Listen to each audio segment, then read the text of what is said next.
one who's coming up. The world is in their hands. When you teach the children, teach them the best too. Bring peace if we mean it. Can you feel it when we scream it out loud? Do you believe that we need it? Do you believe that it could get right? Do you believe that the children of the world deserve a good life? Well, if you do, it's time to wake up your mind. We can make it better, and I know it might take some time, but we gotta start somewhere. How about with you and me? From us it goes to others, then we'll have our unity. All the doctors make the old people well. They're the ones who suffer. Catch all the hair. But they don't have so very long for the judgment day. So won't you make them happy before they pass away? Time to build a new land. I know we can do it. Long as we lend a hand. The only thing we can do is put it in our blood. Ensure that things will work out. 'Cause they do it I came to shake up y'all mind. It's everybody's wake up call time. I can't sleep too long. Why they do the people wrong? Let's clean the world up before they sweep you gone. This is real talk. You can peek through songs. So when you feel weak, these words will keep you strong and help make a change for the better. It's hard for one to do it, but we can make some changes together.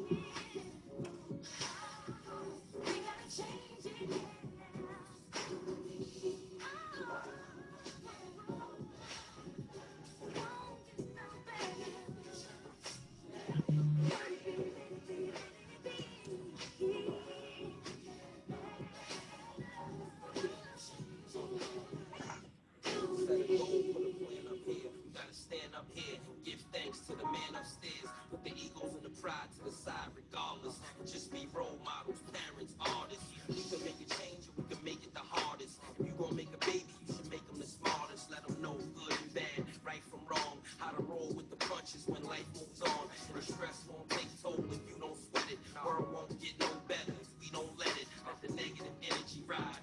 Keep hope alive. It's about time that we open our eyes. Wake up. Everybody, no more sleeping. No more backward thinking, time for thinking ahead. The world has changed so very much from what it used to be. There's so much hatred, war and poverty.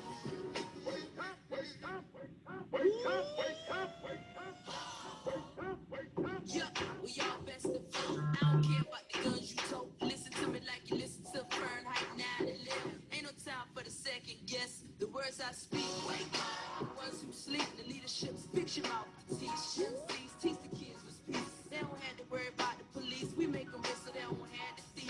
Every artist here on this track. We'll make a change here for young cats. This is for everybody, white or black. You better go and vote and get them off your back. Just like a rose on the dead, get your voice up. You see the power of the people, there's a choice to find love. Not a chance to give the people that we fight for. And the black mark is personal for anyone. Voice. Good afternoon, everyone. Good afternoon. I was really enjoying that music, but thank you all for joining today. Thank you for joining Diversify Design, designing pathways for the New Yorker. I'm Damian Howard, and I'm the Executive Vice President of Social Ventures at Proscolis, a national tech training nonprofit. Proscolis was founded more than 25 years ago with a mission to advance economic equity through rigorous training for tech careers. And in doing so, to connect skilled talent to leading businesses across the country.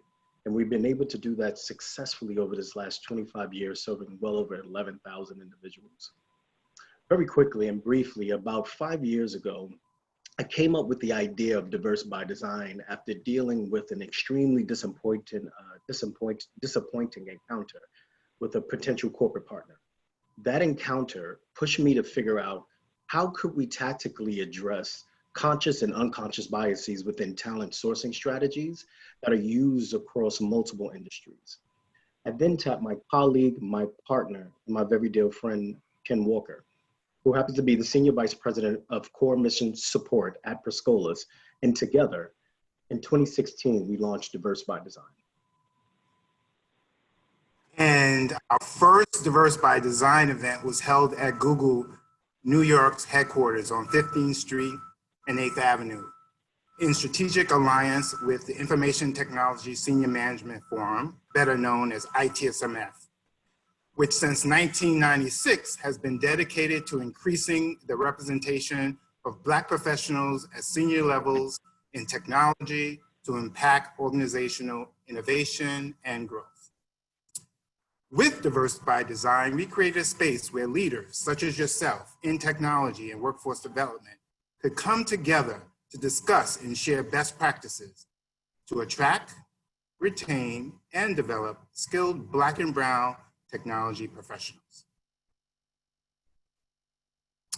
It is our pleasure to host our 9th event today. Thank you so much for that, Ken. And before Ken introduces our wonderful moderator for today's conversation, I'd like to share a few housekeeping notes. We'll keep the lines muted during the panel discussion when we invite you to submit questions at any point through the chat box. We'll have time for Q&A with our panelists towards the end of today's conversation, and we are looking forward to that. Also, you can follow along with the conversation online using the hashtags at DXD2020 or at Diverse by Design and tagging Perscolas. We'll also be recording today's session, and we will share with you a recap after our conversation. Ken, back over to you. Now let's introduce our moderator, Tia Buckham-White, founder of Notre International. Tia has more than 15 years of corporate experience in enterprise sales, business partnerships, and leadership consulting. Notre International has developed executive level workshops and programs for corporations, government agencies, and universities, both independently and as a strategic business partner. Tia developed Notre International to offer leaders at privately held government sector and Fortune 500 corporations an understanding of the challenges associated with developing inclusive environments. Tia demonstrates her commitment to organizational talent development and management by helping leaders think about self-awareness and how it informs diversity, corporate culture and engagement, customer service, leadership development, and change management. Tia is passionate about her work, and Notre International was awarded the 2015 Excellence in Diversity Leadership Award by the Technology Association of Georgia. Notre consults with intact teams interested in developing self-awareness as a teachable skill within the corporate culture to transform the employee experience. I know Tia personally. She is absolutely awesome, and it is with great pleasure we are so fortunate to have you with us today. Thank you and welcome. Thank you so much, Ken. I appreciate it. Was very nice. I feel so great that you said all that stuff about me. Welcome, everyone. And thank you so much, Ken and Damien, for such a great welcome. Thank you so much, Ken. I'm glad to be here. I think it's going to be a great conversation today. And over the next hour, what we're going to do is we're going to examine the critical need for employees at every level to develop new skills and update old ones, to remain competitive and drive business growth, and the pathways that business must develop within their organizations to facilitate this development. And in turn, business growth will happen in both the short term and the long term. You know, there's some research out there by Deloitte. One of their CFO signal survey was representing a good number of North America's most influential companies. About 75% of those CFOs expect that their workforce is going to be about almost 50% of them are going to expect us to use less real estate in terms of having workers come in. Another survey reports that more than 3/4 of the respondents intend to reskill their employees, something that the Economic World Forum talks about, reskill their employees this year, and half the systems that they need to reward those skill development, it hasn't been really set up yet by those leaders, and they're really trying to find a new way to approach that. To miss this opportunity would be failing and falling well behind the corporate leaders who are diligently working to increase learning opportunities, training, and cultural building, in the hopes of emerging from our current pandemic and economic crisis in a different way. I'm joined today by leaders from 3 leading organizations that are demonstrating best practices in this area and who are primed to share their insight on how others can approach and succeed in tech, talent development, and using the diversity lens. So let's get started with all of this. We're going to get all this information out to you. I think it's going to be a great conversation today. So let's kick off with a level setting poll. I'd like each of you to answer a couple of brief questions via the audience poll that will appear on your screen momentarily.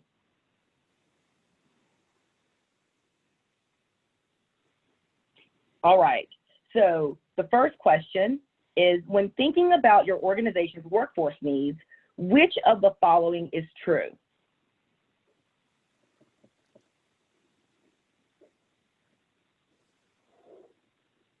Okay.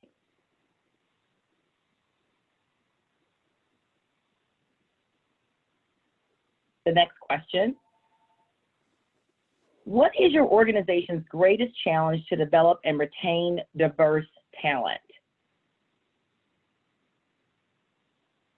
On a scale of 1 to 10, how would you rate your organization's ability to achieve these dual goals, increasing diversity and adapting your IT team to evolving technology demands, with 1 being poor and 10 being excellent? So let's see what we get for results.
All right, look at the responses that we got. So about 69% acknowledge that your organization is currently facing skills gaps within your current workforce. About 31% said that you're not facing those skills. And then for the second question, we got about 41%, 38% on the second question. Very interesting. Thank you for taking time to fill those out, guys. Thank you so much. So today we want to talk about our panelists. We're joined by 3 expert leaders in tech workforce development. We have Jason Oliver, Vice President at AT&T University Operations. Welcome, Jason. We have Guy Fruta, Managing Director at Deloitte. And then we also have Janet Pope, North American Corporate Responsibility Director at Capgemini. So we're going to chat with each of you guys individually, and then we're going to open the floor up for questions. So what I want to do is I want to start with Jason. So welcome, Jason. I'm looking forward to asking you a few questions. I want to give you a little bit more background about Jason. Hi, Jason. So Jason is Vice President at AT&T University Operations. He's responsible for training and development at all AT&T employee for all of AT&T employees and strategic partners across the globe. He leads the team responsible for designing and developing innovative course curriculum to meet training needs and drive culture and continuous learning and performance throughout the business. So I'm so glad you joined us today, Jason. Well, thanks for the opportunity and look forward to excited about our discussion. Yes. So the first question we have for you today is, so part of your responsibility at AT&T is to ensure that your employees are future ready, which is very interesting to me, of course. And it's very impressive that an organization your size is really focusing there, right? Really thinking about how to get your employees to have that next level perspective or into the future. So can you tell us more about what this means to your environment and how you're going to foster that for continuous learning of all of your employees across the entire enterprise and globally? Well, I appreciate it, Tia. I think it's, I just want to share that it's a journey. And although our journey, oh, can you hear me? Oh, okay. Although our journey has been a journey that we've embarked on over the last several years, it's a journey nonetheless. I think the first kind of points I'd make are, one, whether it's the corporation or whether it's the individual, you and we all have to realize that and accept that we are an environment where it is very critical that you continue to grow and develop in your skills and in your ability and in your skill set. And we recognize that within AT&T early on. And what that means is, look, technology is driving at a speed in which some anticipated and some haven't, but nonetheless is fast. And we had an opportunity to say, okay, so what are we going to do about that? We recognize you had two choices typically in a company. You can hire your way out of it, or you can develop your way out of it. And I think it's a combination of both. But what we did is we didn't turn our back on our employees, and we said, listen, we create an ecosystem of continuous learning. And here's what that looks like. We created a curriculum that we have within our university. We partner with various online providers that are out there, the LinkedIn Learnings, the Coursera's, the Udacity's of the world. We reached out to distinct universities or universities in general, both HBCUs and you name it, and said, hey, we want to offer a specific degree for our employees that's within our tuition reimbursement. And you have to create this element of applied learning. So we created this ecosystem that allows our employees free to essentially choose to invest in their reskilling or choose not to. Most have chosen to, and allows them to upskill and reskill and essentially be along that journey with them with the objective of this. One, they have the ability to grow within the role that they're in.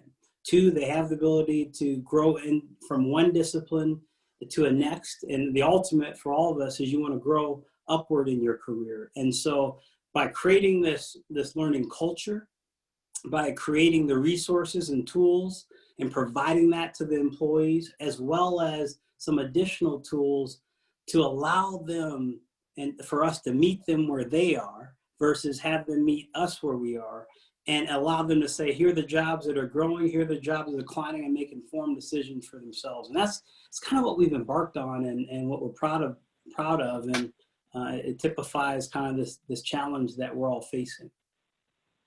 Yeah, I think it's just so powerful because that upskilling and reskilling has been discussed for a while. And it sounds like you guys are really on the forward edge of really making sure the people that you have in your organization are ready for that. And, you know, that's a good segue into this next question then, right? So what's the biggest talent development challenge facing your organization today? And if it's something that you can do, AT&T, that you've experienced, how have you overcome it? So what's the biggest challenge? Or if it's something you guys have already kind of transcended, how did you guys overcome that? I'd say, and I love to hear from my peers here, I'd say it's just my philosophy, and it's AT&T. Look, we're all in this challenge of attracting talent, diverse talent, let alone talent, but diverse talent. We're in this business of developing that talent, kind of goes on to what I just talked about, and retaining that talent. Now, the mistake I think people make is you can't just do one. You have to do all three.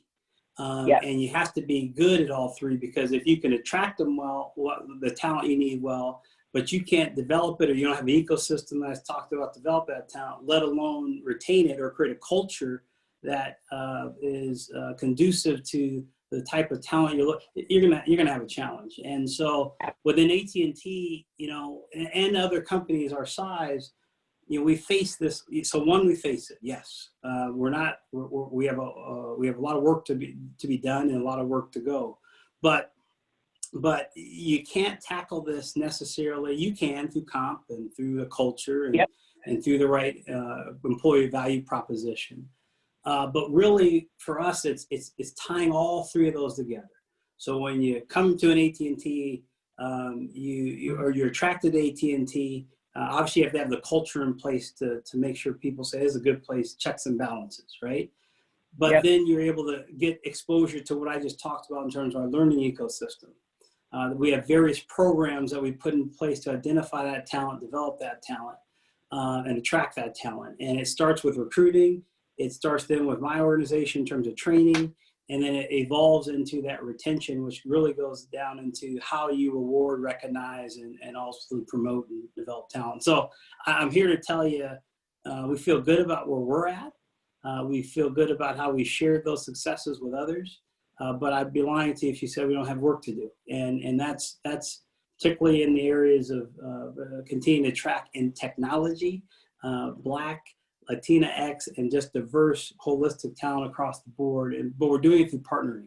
And every fabric of what we do, whether it's recruiting, my learning organization, the development programs, or overall compensation, none of that is done in a silo. It's all tied together. It's all partnered together in a complete package, so people can make an informed decision about whether they want to work here or take their talents elsewhere. But I'm telling you, it's a healthy challenge we all face.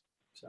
Yes, and we're not surprised that there's so many companies that are dealing with some of the same points. So I know that you guys have been doing you've been doing some work together with Perscolas, and so now we want to kind of talk a little bit about a little bit more about the background. You guys know that Perscolas has provided tech training and professional development for about 25 years. And they currently have 14 campuses across this country, and they partner with leading employers to build more diverse talent pools, which is really the anchor of everything you just were saying. And so you guys are you've been a partner with them, and you guys have a little bit of a story about how your investment has helped individuals not well represented in tech get the skills they need for today's workforce. And really today's workforce changed in 2020, right? It went from today's to like nothing. It just, everything is so different. So we want to do, what we're going to do right now is see if you can just we're going to play a video, and then we're going to get you to give us a little bit of insight on that video. All right, sounds good.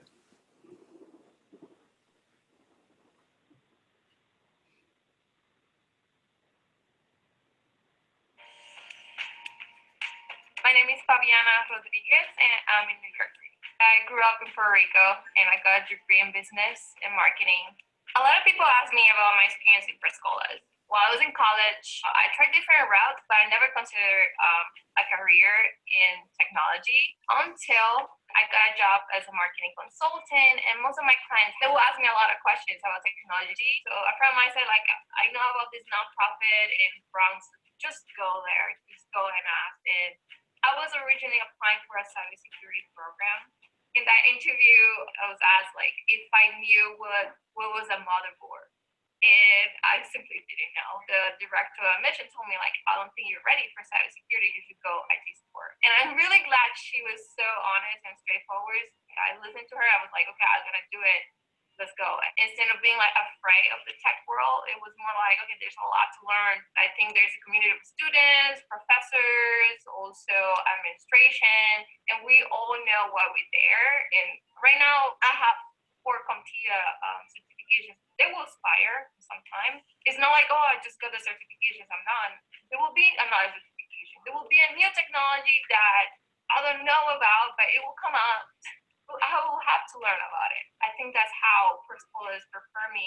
I'm able to help to transition tech terms to marketing and from business terminology to technical. This is a really long journey, and I'm really glad that Perscola was there at the beginning of it. So that was a great video. It's very insightful. So Jason, give us a little bit more about this partnership and with Perscola and just the impact that it's had. Yeah, it's like the third time I've seen that video. It gives me goosebumps every time. I love it. It's that series for you is a part of a series we launched this year to highlight individuals working hard to succeed despite their challenges and or their circumstances, and just raise awareness around what's the possibilities to inspire each other, encourage others. And so Fabriana is a beneficiary of AT&T support of Perscola. We're big fans and of Perscola, and we've been partnering with them since I think 2011. Of course, we're big. Of course, we have contributed financially, but what's more important than the financial contribution is the ability to impact the lives of individuals. And I'm blessed to be in this job, to have the opportunity to not only do good for AT&T, but see how your work can do good in the community. And so part of that is through scholarships.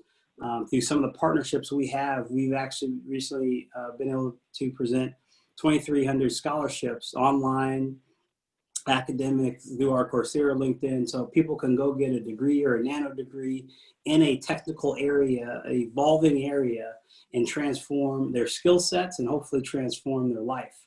And so organizations like Perscola are critical to the future. We can't do things alone. It's not about AT&T. It's about how do we leverage our assets, speak to our communities that we connect. We're in the business of connecting people. And if we can connect people to their device, the Zoom call and whatnot, then we should be able to connect them to their future and connect them to the possibilities. And so that's what, pinch myself, that's what AT&T's about. That's what our values are about. That's why we're so focused on and been focused on diversity and inclusion. And as I said, it's a journey. And do we know if we're doing the right things? Well, we find out in awards that we receive, and recognition is an indicator, but it's really that story and those type of stories that typify our commitment and typify the value of what we're doing and why we're doing it, and beyond AT&T and the walls of AT&T. So again, it's just what we do. It's what I'm personally about, and it's great to be able to mirror those two and have the ability to influence how people learn, develop, grow, and not only the walls of AT&T outside. Yeah, well, I think everything you said is so just on the point of where we're going, and we do look forward. I'd love to talk with you again just about doing it and the new collar workers that you guys are helping seed and partnering with Perscola, and really thinking about, forward thinking about relationship-based leadership that's different than operationally based leadership of the 20th century mindset. So thank you so much for your time, and I've enjoyed chatting with you today. And I just want to thank you for being on the panel. Thank you, and can't wait to partner with you and connect with you. So this is good. I look forward to it, Jason. Look forward to it. Well, I want to remind everyone, thank you so much. I want to remind everyone that you can absolutely submit your questions in the chat box. And I think they've been managing that. And we'll address them toward the end of the hour. So next, I want to introduce you to Ms. Janet Pope. So Janet is the Director, Corporate Social Responsibility for North America for Capgemini.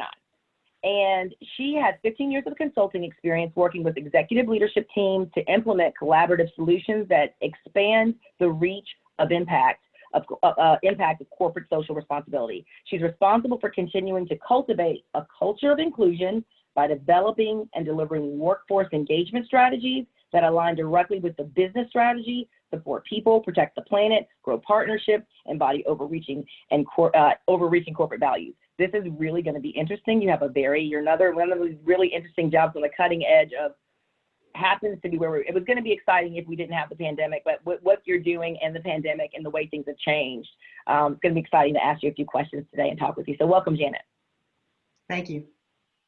Oh, you're welcome. So can you talk a little bit about the relationship between corporate social responsibility, CSR, and creating a corporate culture of inclusion? And tell us a little bit, how does that really impact and inform one another? Yeah, happy to, Tia. So a couple of things. One, surely, had you asked me, so my background in education is computer engineering, went to Clemson University, went to Duke University for engineering. Had you asked me a decade ago, surely, but even 5 years ago, probably, will you be a director of corporate social responsibility? I would have laughed hysterically at that question, right? CSR is a growing space. And it's, fairly new, which I think provides a lot of opportunity. I'll also say, for context, in a French headquartered 270,000 employee organization that has been around for 53 years, that grew by acquiring other technology companies for all of those years, and every year we acquired another company. When you talk about corporate culture, it's complicated, right? Oh, and so absolutely, right? And so one of the ways that we help to drive inclusion in that very complicated organizational culture and structure is through our employee resource groups. And we're not unique in that, right? Many organizations have employee resource group, business resource groups, affinity groups, whatever the organization decides to call them. And our employee resource groups are helping us connect, drive, build networks, support, all the right things that you want to do across diverse representation to just help to make sure people feel a part of the organization. And the other thing about employee resource groups is they typically want to volunteer organically.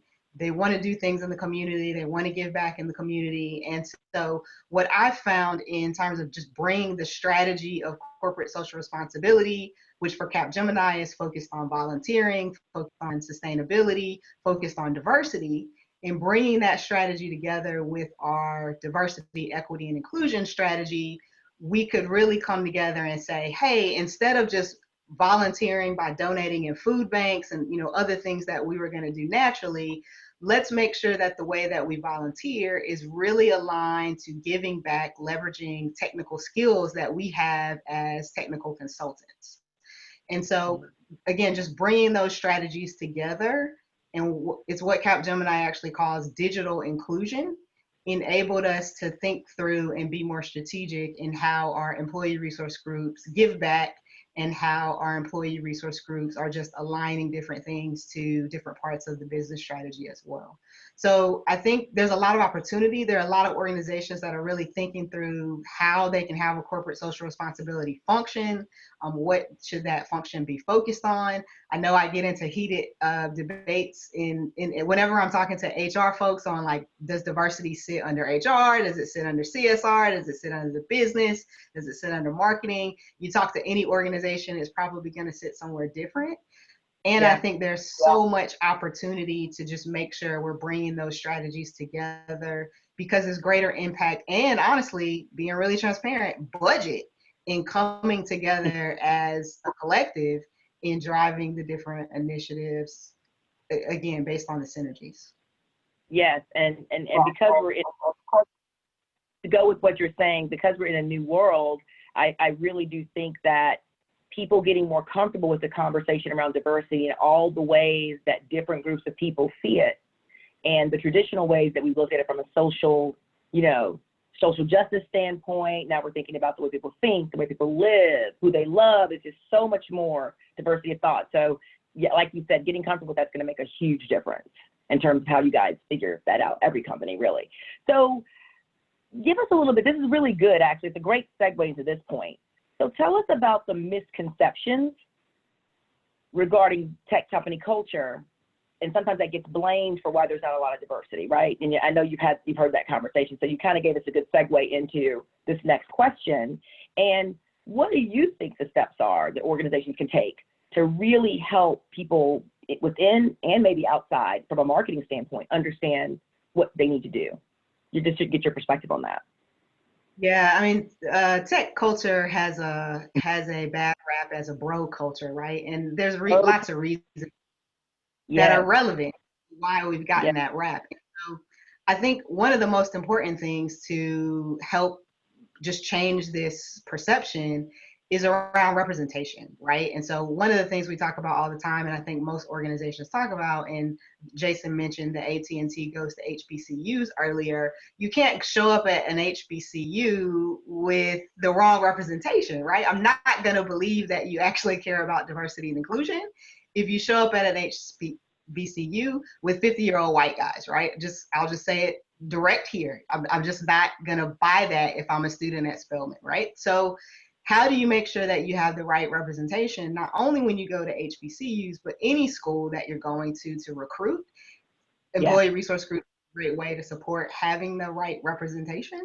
Another thing is around, again, just if we're going to be giving back to communities, leveraging our skills, mentoring people on STEM, science, technology, engineering, and math, making sure that we provide opportunities for mock interviews. I know sometimes people who just have never gone through an interview process before, it helps to hear from people who actually interview folks for technical roles to get tips on, these are the things that we listen for. It'd be great if you really talk more about this type of experience, just some feedback on how people interview, especially in vulnerable and underrepresented communities. We found that partnering with multiple organizations like Tech Girls, Proscolis, Year Up to provide those types of just mentoring, coaching, mock interview opportunities has been really, really great for the students and really great for us, right? Like, it also helps us think about what are things that we may be missing when we're interviewing people that really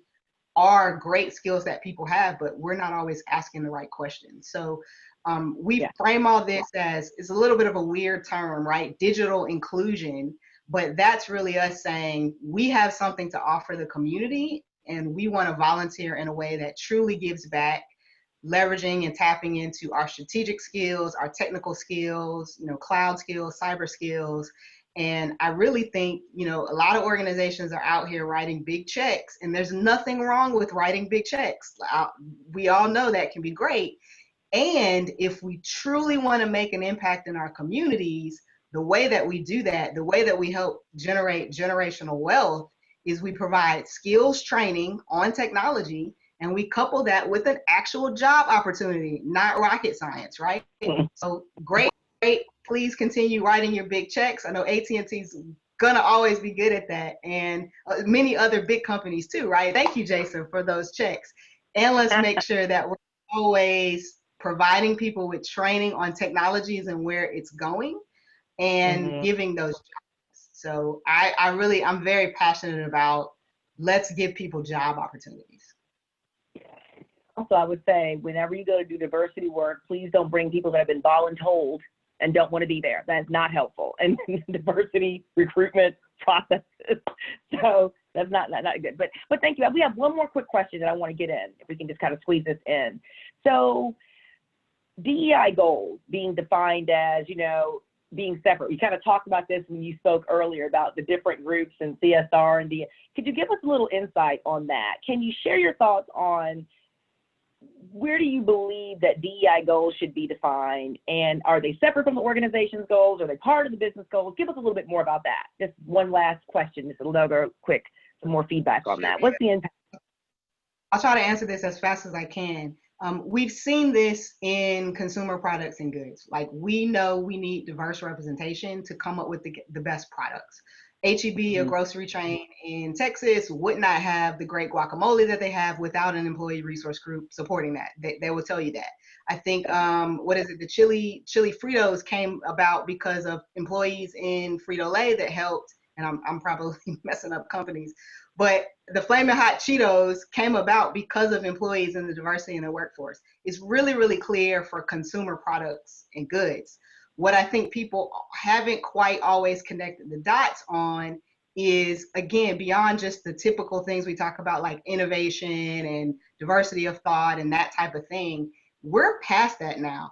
We have seen time and time again so many companies who run into trouble around like machine learning, artificial intelligence, bias creeping up into our solutions and our systems that have been built. And one of the best ways to mitigate that is actually having diverse teams who feel like they can speak up and say, hey, we're testing this, it's not really working right. Or, hey, here's my woman African American face to test this facial recognition software on. Have we tested this on enough people of color? Have we tested this on enough women? And so unless we have diverse teams that are really pushing that in development and testing and architecture and design creation, we're going to end up with more technology solutions that don't work for the growing minority majority population. And so again, we've kind of crept into this space where people think, oh, technology's not biased, it doesn't have the human things. We've built our human bias into technology, and now is the time to start to get this right. Google is in, I won't say trouble, but is really feeling the pressure on, if you still Google professional hairstyles versus unprofessional hairstyles, we see who shows up, right? And it's hard to fix the algorithm once it's gone so far down this path. So I'll stop there because I know we want to hear from other folks, but I'm buzzing. I told the team, I was like, I'm going to try not to interrupt because I just want to get in there and talk, but I wish it was a different, where we could kind of talk about it, because you said so many good things that I want to kind of touch on, but we'll save it for another time. But Janet, thank you for your transparency and your authenticity. It's been just so great. And I really think that you're touching on some really powerful points, because I think you mentioned earlier, if you could be comfortable to raise your hand and say that's a problem. And I think we keep trying to add process to a relationship issue. Diversity and relating and engaging is about interaction and comfort and inclusion, right? And the intersectionality of all of that. It's not just throw a process on it, right? And I think companies are slowly coming out of that. So thank you so much for participating and all that. And just thank you so much. Nice talking with you. So just want to let everyone know that if you've submitted a question so far, we welcome more, and we're going to get to the final portion with Mr. Guy Fruta. I'm excited. Guy, I'm not going to let my head pop off. I'm not going to get too excited and interrupt you. I'm going to do my best. But I want to talk a little bit about you before I have you come on. All right. So Guy, you're an IT managing director within Deloitte's Internal Information Technology Services organization. You got 25 years plus, actually, of IT operations and technology consulting experience. You're directly responsible for all of IT support and service strategy for the regions in the U.S., including India and Israel. And you're active in many national programs for both WIN diversity and business continuity planning, along with multiple externally facing initiatives and programs supporting nonprofits, specifically around the support and technical education of young adults in underserved communities throughout the U.S., Canada, and India. So you're doing a lot. And I know you guys got on a special list this last week, but I won't, we'll put that out there. There's some special list that I don't even know what the name of it is that you guys got onto that you might want to talk about too, which says a lot. But let's go with that. Let's talk about a little bit about Deloitte as an organization, and that it's known for its leadership in remote work. And how has the COVID-19 pandemic changed the future of work for the Deloitte workforce? I think it's a great arc since you guys got on that special list and everything, and you're going to talk about this, so that's great. Yeah, thanks. I mean, thrilled to be here, especially with Jason and Janet being able to share kind of our perspective from Deloitte and my perspective as well. We hear the words a new normal a lot now with the pandemic, yes. But we've always believed in enabling our people to work remotely, right? So the ability to work anytime, anywhere, and is kind of one of the core principles of how we serve our clients. Yet, as a professional services organization, it's all about our people, right? So we often say, we don't necessarily manufacture things for a living. It's about the people that work for the organization. So yes. Face-to-face collaboration for us is always going to be important. And we're going to need to try to figure out how to do that in a safe way. So we anticipate a hybrid model. We anticipate that there will be a percentage of people that physically want to come back into the office again, and then a percentage of people that want to work remotely, and we're fine with that. And Yes. whatever ends up coming from that, it's about flexibility and how we support that flexibility as an organization. From a technology standpoint, we've been virtualizing Deloitte for the last 5 or so years. So the ability for our people to work remotely with the software we have on our laptops, and what we do from a cybersecurity standpoint, securing the cloud, our mobile devices, implementing multi-factor authentication for those that are out there that are on that kind of technology cyber side, was really important for us. Our laptops are secured, they can work remotely, and that's kind of another one of the core competencies that we look at, that we try to drive. Some of the technologies that we look at for the future, mobility is big for us, as our people are moving around more so than before. Yep. Cloud, collaborative tools will continue to be an area we invest in. We're looking at productivity first, not just necessarily what's in the marketplace now that's cool. We're always looking at trying to make our people more productive, and cyber is a key and continues to be a key part of our technology strategy, right? We see and anticipate being more remote and being more virtual, phishing, social engineering, malware increasing. And we've done a couple of things to help kind of educate our people, where there's some guidance specifically sent out to them around how to work from home, how to work remotely more, how to look out for phishing, malware, and things like that. And we even have engaged very closely with Zoom, the platform we're using now, to make sure that it's secure and safe, because we do and continue to have interactions with our people and our clients over platforms like this. Yeah, well, thank you for that insight, because I was telling Aaron, every time I update my Zoom, I have to reset all my security stuff, because the stuff that was, I'm like, come on, Zoom, we get it. We know you care. We gotcha, but you're messing me up here, Zoom, but we appreciate that work. So I'm sure you guys will give them that insight. So I think it's another great question, talking about Zoom and my challenges a little bit.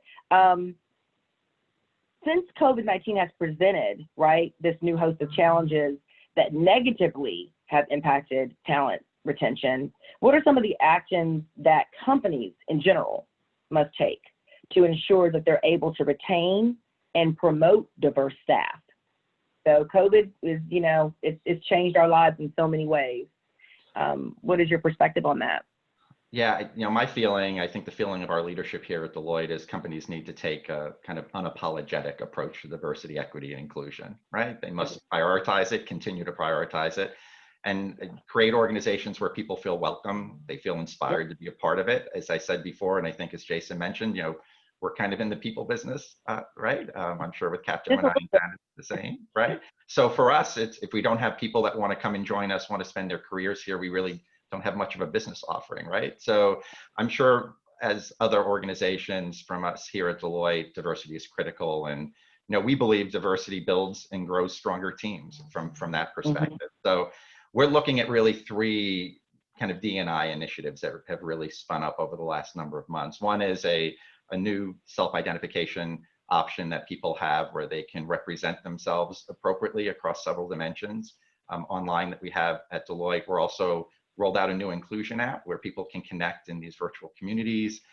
whether it's race and ethnicity, gender, parenting, veterans, explore other initiatives related to DE&I. It's really important for people to kind of keep those communities and grow those communities. And this year, which I think we're really proud of, we're going to kind of publish our first kind of inaugural annual DEI transparency report, which will include things like U.S. firm workforce, representation trends, talent lifecycle trends, our DEI journey to date. So we'll publish that so other organizations can look and learn from that, and be transparent about what we're doing around these topics, these really important topics, and how we're planning to address them going forward.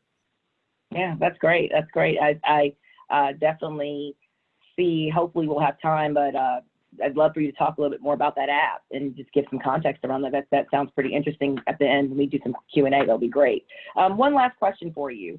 So what resources have been the most valuable to your organization's efforts to develop existing talent and ensure the longevity of your technical teams, and why? And I think you kind of said a few things already with this question, so it's a great segue question if you want to add anything more to what you kind of no, sure. For us, lifelong learning is important, right? And focusing on well-being is even more hypercritical now than before. So, we actually require 40 hours of training annually for our people, our IT professionals that work within my organization, the rest of IT. We already had pretty substantial virtual learning platforms around that. But we're once again really focusing a lot on well-being. It's an incredibly stressful time. We've offered up stipends for our people that work from home to help them get childcare, office equipment, mental health support, flexible work arrangements, and things along those lines. Personally, I think that we need to create boundaries, even when we're working at home, which sometimes gets a little difficult. But for me in particular, I'll give you kind of a quick 30-second story. I was a road warrior. If you look me up in a dictionary, you'd probably see my face traveling around a lot. But working from home, I put a note on the door, probably about 3 weeks in, that said, if it's an emergency, knock on the door and come in, and we'll figure it out. About a week later, I had to advise, the children and update that message to say, if it's an emergency, knock on the door and come in. Things that are not an emergency are, we're out of milk, the cats are fighting, I can't find the remote. I need somebody to watch me as I'm lifting weights, although that might be, my 14-year-old son trying to do things that I need to keep an eye on. But for us, it's really about continuing that journey on learning, whether it's technical learning, but really what we've learned over the last couple of months in particular is just the fact that it's difficult for people. And although working from home sounds like a lot of upside, there's a lot of challenges associated with it, and we need to make sure that we're staying in front of those things and making it kind of front of mind from that standpoint as well. Yeah, and I think that's something that I noticed that you, Jason, and Janet have talked about is really transparency and comfort to communicate. So whether now you gave your children more insight, like, well, do I tell them the cats are fighting, or do I tell them I need help? Wait, is that something I can? So really making sure people feel like they can approach the person that has to help them or lead them to have a conversation. I think Janet said it really, really great. You got to be comfortable, right, to engage and communicate with the children and your people that we work with. So I think that's great. Yeah, and thank you so much.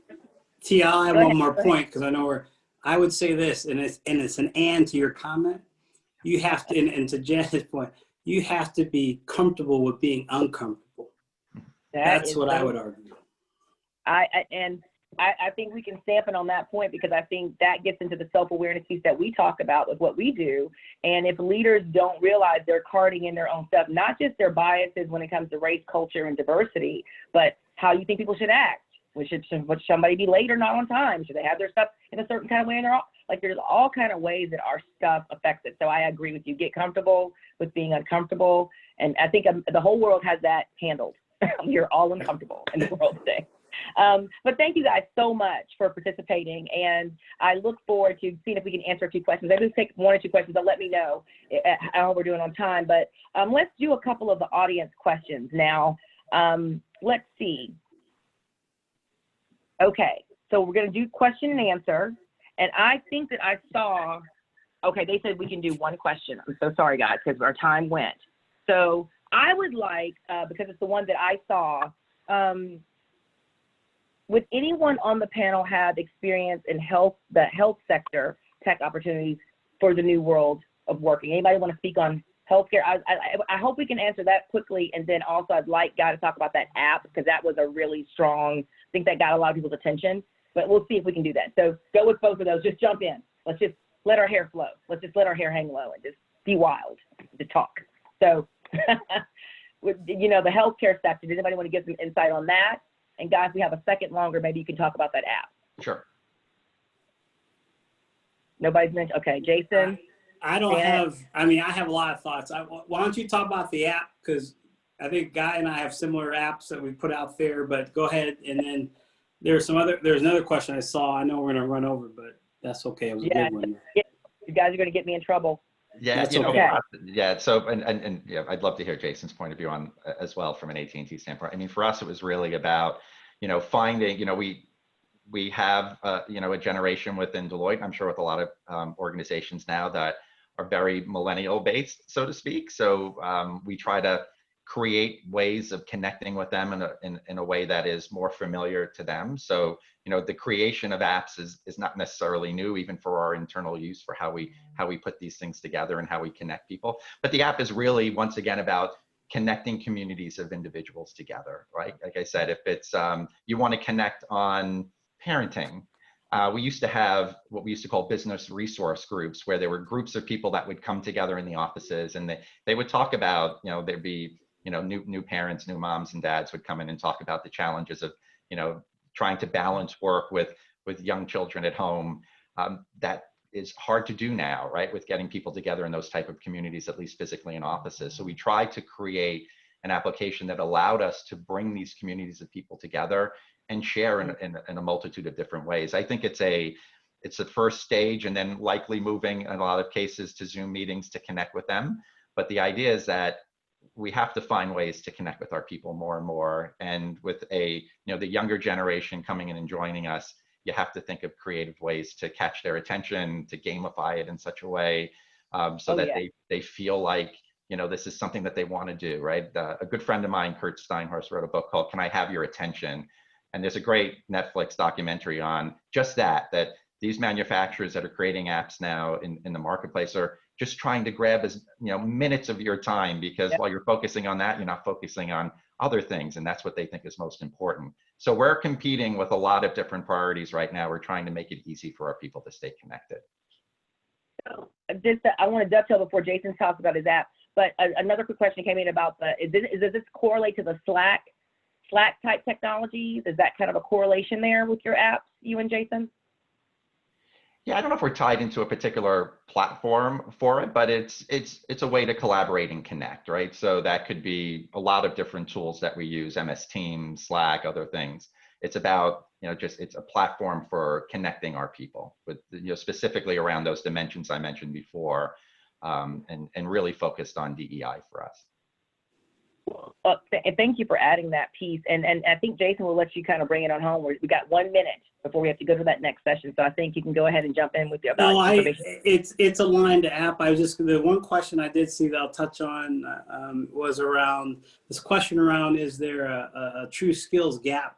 And where do we see that gap in terms of, is it at the C-suite, where it is? And my opinion, my preference, and what we've seen in the data is this, is there's two things going on. There in some cases, in very technical areas, there is a skills shortage because of the demand that we need compared to the workforce. There are areas where that's specific. But I think it's a mindset, going to Janet's point of how people perceive talent, right? The other issue is how you perceive talent, which gets a little deep in the conversation. But I don't think there's a shortage of talent, but how people perceive talent. There's talent out there, but how you perceive it is what blocks you. So I'll leave it at that. But that's your insight on the money, because that is so layered, and that's where we have to go for the new workforce and for the new folks and the new two-digit generation. So thank you guys so much for participating today. That is all the time we have. We're ending right on the money. So thank you for everyone who submitted a question and to everyone who dialed in as part of today's conversation.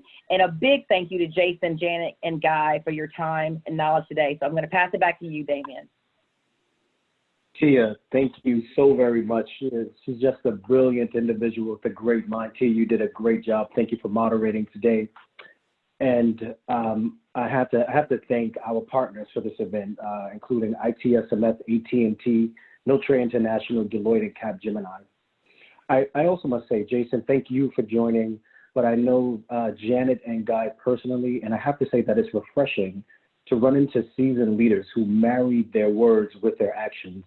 And I can say over the years, they've always been consistent, deliberate, and full of knowledge around this issue and have made great changes. So thank you so much for carving out some time for your day to get this done with us. So before we close this session, I'd like to share that we have received an overwhelming amount of interest in Diversify Design since hosting our first event on October 2nd. So much so that we've added an additional conversation on Wednesday, October 28th from 4 to 5 p.m. This event will be titled, How to Diversify Your Workforce on Purpose. So it ties into the whole notion of diversity as a design principle, and you have to be intentional about moving the needle around diversity, equity, and inclusion.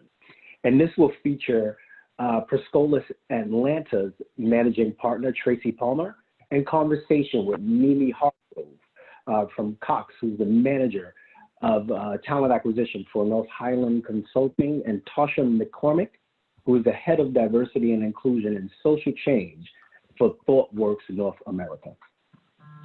The discussion will focus on diversity in the Atlanta tech ecosystem and will provide Atlanta-based companies with tangible tools to diversify their workforce. We will drop, if we haven't dropped, a link into the chat box where you can register to attend if you would like to join us. We hope that you will.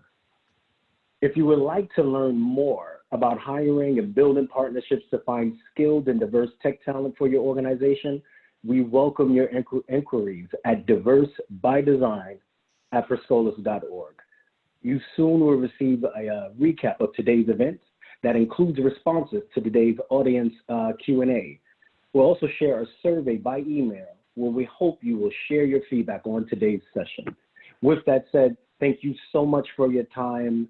Thank you for all of your work and all of your attention. And let's work together really, really soon. Stay safe, stay healthy, and we're looking forward to working with you. Take care, everyone.